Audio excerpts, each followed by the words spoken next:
اللہ کا عذاب 3 گھروں پر کبھی بھی نازل ہو سکتا ہے۔ وہ 3 گھر یہ ہیں جو اللہ کو شدید ناپسند ہے، ہر مسلمان کے لیے جاننا ضروری ہے۔ پیارے ناظرین، کیا آپ واقعی ہی سمجھتے ہیں کہ آپ کا گھر محفوظ ہے؟ کیا آپ کو یقین ہے کہ آپ کے گھر پر کبھی اللہ کا عذاب نہیں آ سکتا؟ اگر آج رات آپ کے گھر سے سکون ختم ہو جائے، اگر کل صبح آپ اٹھیں اور آپ کی زندگی بدل چکی ہو، تو کیا آپ تیار ہیں؟ ذرا خود سے سچ سچ جواب دیں۔ کیا آپ کے گھر میں کبھی گناہ نہیں ہوتا؟ کیا آپ کے گھر میں کبھی کسی پر ظلم نہیں ہوتا؟ کیا آپ واقعی اللہ کی ہر نعمت کا شکر ادا کرتے ہیں؟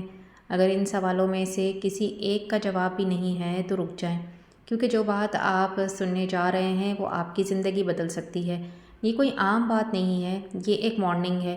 یہ ایک ایسی حقیقت ہے جسے سن کر دل کانپ جاتا ہے، کیونکہ اللہ کا عذاب جب کسی گھر پر آتا ہے تو پھر نہ دولت بچاتی ہے، نہ طاقت، نہ رشتے، کچھ بھی نہیں بچتا۔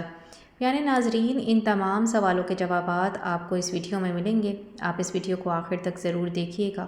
بسم اللہ الرحمن الرحیم۔ السلام علیکم معزز ناظرین۔ ناظرین، آج ہم ایک ایسے موضوع پر بات کرنے جا رہے ہیں جسے سن کر ہر ایمان والے کا دل لرز اٹھتا ہے، لیکن افسوس کے ساتھ کہنا پڑتا ہے کہ ہم میں سے اکثر لوگ اس حقیقت کو نظر انداز کر دیتے ہیں۔ ہم سمجھتے ہیں کہ عذاب صرف پچھلی قوموں پر آیا کرتا تھا، ہم اب اپنے آپ کو محفوظ سمجھتے ہیں، لیکن حقیقت اس کے بالکل برعکس ہے۔ اللہ کا قانون آج بھی ویسا ہی ہے جیسے پہلے تھا، اور جو اعمال عذاب کو دعوت دیتے ہیں وہ آج بھی وہی ہیں۔ اللہ تعالیٰ قرآن میں فرماتا ہے کہ جب کوئی قوم اپنی حالت خود نہیں بدلتی تو اللہ بھی اس کے حالات نہیں بدلتا۔ اس کا مطلب صاف ہے کہ اگر ہم اپنے گھروں کو گناہوں، ظلم اور ناشکری سے بھر دیں گے تو ہم خود اپنے لیے تباہی کا راستہ کھول رہے ہیں۔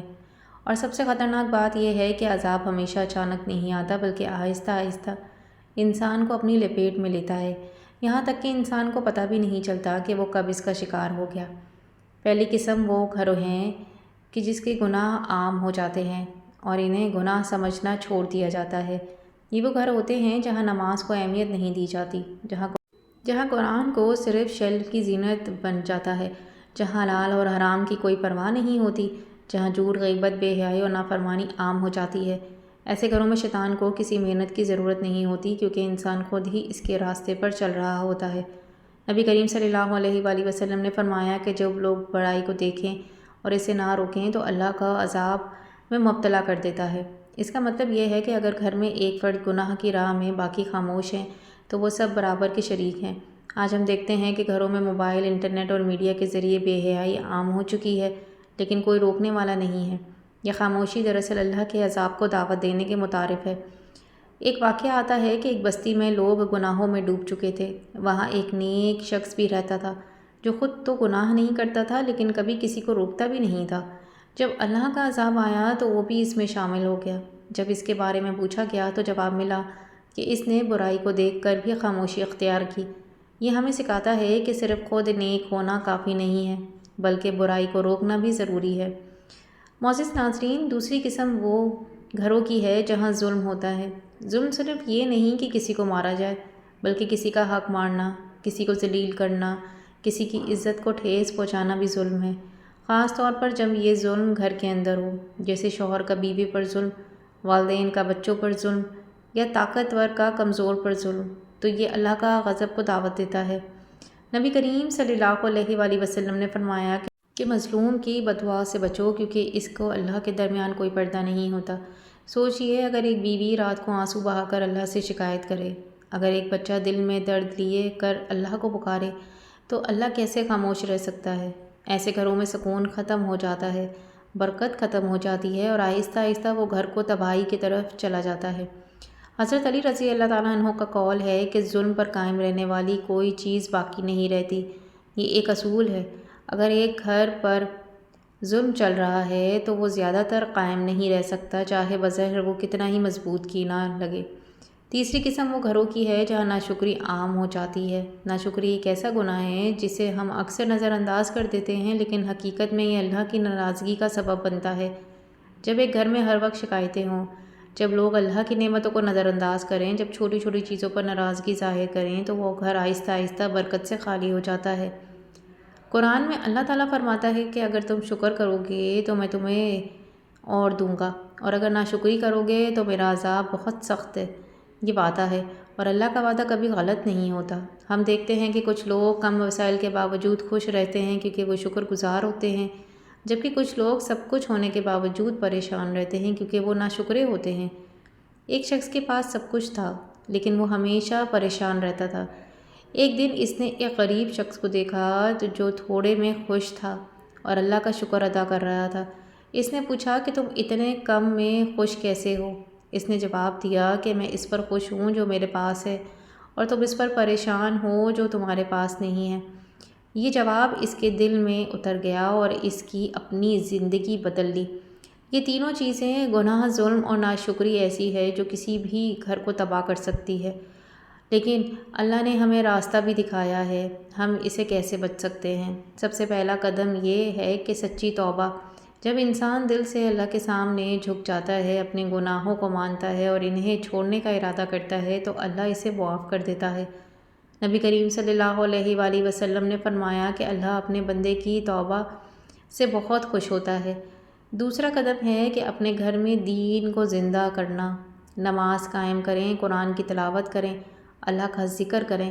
جب گھر میں اللہ کا نام لیا جاتا ہے تو وہاں رحمت نازل ہوتی ہے اور شیطان دور ہو جاتا ہے۔ تیسرا قدم ہے انصاف اور محبت۔ اپنے گھر والوں کے ساتھ اچھا سلوک کریں، ان کی حقوق ادا کریں، ان کی عزت کریں۔ جب گھر میں محبت ہوتی ہے تو وہ جنت کا نمونہ بن جاتا ہے۔ چوتھا قدم ہے شکر گزاری۔ جو کچھ اللہ نے دیا ہے اس پر خوش ہو، اس کا شکر ادا کریں۔ جب آپ شکر کرتے ہیں تو اللہ آپ کو اور دیتا ہے، آپ کی زندگی میں برکت ڈال دیتا ہے۔ آخر میں یاد رکھیں کہ اللہ کا عذاب صرف کہانی نہیں، حقیقت ہے، اور اللہ کی رحمت بھی حقیقت ہے۔ فیصلہ آپ کے ہاتھ میں ہے کہ آپ اپنے گھر کو کس طرف لے جانا چاہتے ہیں۔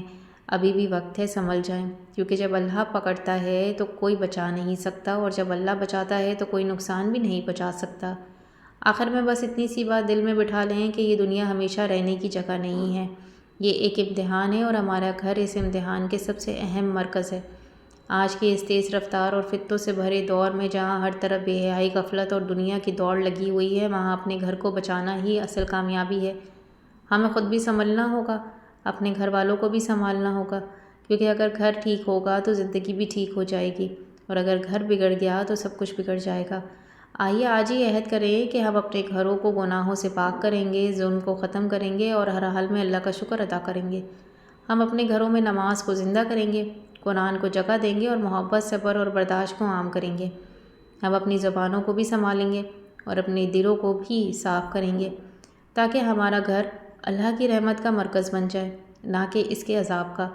اللہ تعالیٰ سے دل کی گہرائیوں سے دعا ہے کہ یا اللہ ہمارے گھروں کو اپنی خاص رحمت کا گہور بنا دے، ہمارے دلوں میں محبت اور سکون عطا فرما، ہمارے گناہوں کو معاف فرما اور ہمیں ہر قسم کی ظاہری اور باطنی عذاب سے محفوظ رکھ۔